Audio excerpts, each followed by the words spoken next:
Hi everyone, I'm back today for a space adventure to discover the brand new Omega, first Omega in space, unveiled by Omega a few weeks ago. As always in the creation process of Omega watches, Omega draws on the rich history of this legendary chronograph, and this new first Omega in space is no exception. So I invite you on a short space-time journey before we dock into the presentation of this new reference. First of all, let me remind those who don't know the Speedmaster yet, or not at all, that this model, which appeared in 1957, offered a world first. It is equipped with an external bezel with a printed tachymetric scale on it. Until that date, indeed, models equipped with tachymetric scales had it painted on the outer edge. From the dial, it is painted on an external bezel to make it easier to read. The rather fortunate twists of fate for this chronograph quickly led it off the asphalt and into a space career alongside NASA.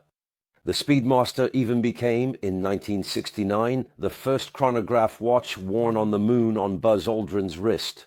But let's get back to the model we're interested in today, which is a Speedmaster inspired by the second-generation Speedmaster released in 1959 under the reference CK2998. Beyond its attractive aesthetics, which I'll get back to in a moment, the CK2998 gained its historical fame on the wrist of Wally Schirra, who wore his personal Speedmaster on October 3, 1962, aboard the Sigma 7 capsule when he orbited the Earth 6 times during his mission. Hence its name, First Omega in Space. The model, highly prized by collectors and chronograph watch enthusiasts in general, made its first return to the watchmaking scene in 2012 with a version combining a black dial, black bezel, and brown leather strap. In 2015, it made a comeback with a version featuring a Sedna gold case housing an opaline dial with brown subdials. In 2016, it appeared in a limited edition in steel with blue bezels and an opaline dial with blue subdials. And finally, in 2018, Omega introduced a version with a panda dial. So here is the very latest version of this beautiful lineage, which of course takes on the main characteristics of its predecessors. Starting with a symmetrical case of 39.7 millimeters in diameter, which in my opinion is an absolutely perfect size.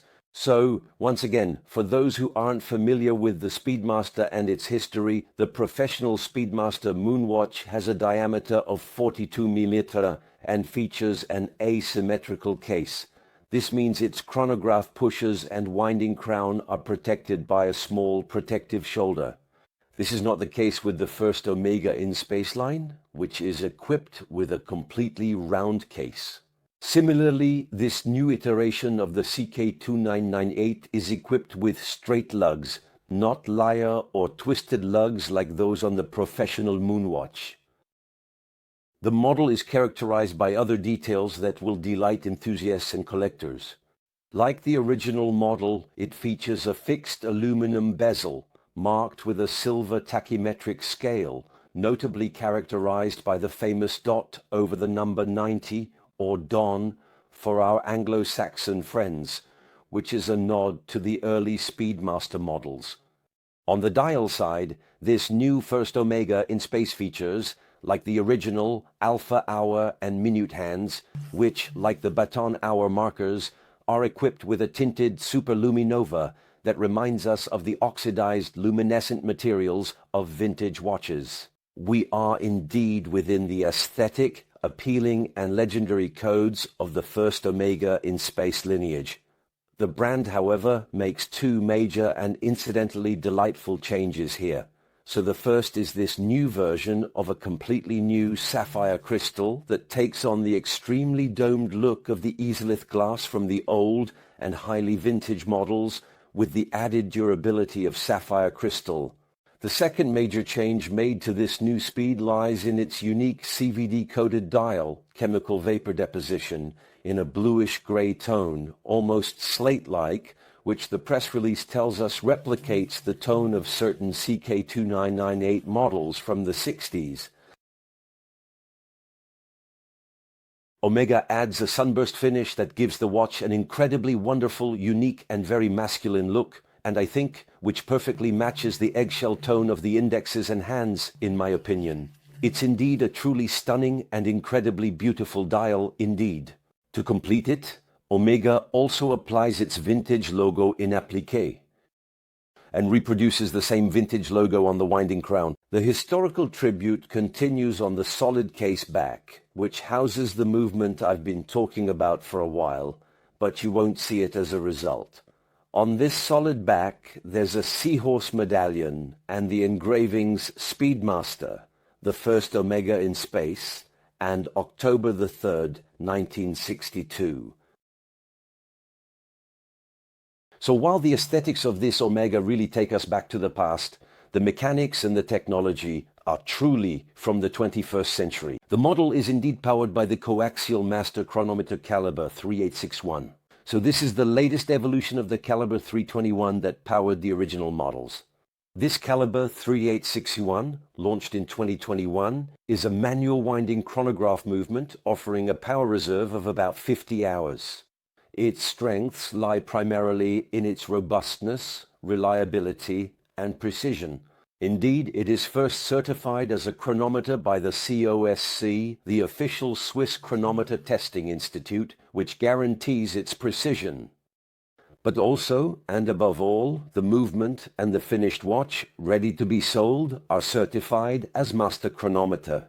Issued by Metas, this independent Swiss organization, this ultra-demanding certification, which is probably the most demanding certification on the market today, guarantees that the Calibre 3861 has formidable precision with a tolerance ranging from -0 to +5 seconds per day, displays unmatched resistance to magnetic fields, particularly with resistance up to 15,000 Gauss, and has great reliability.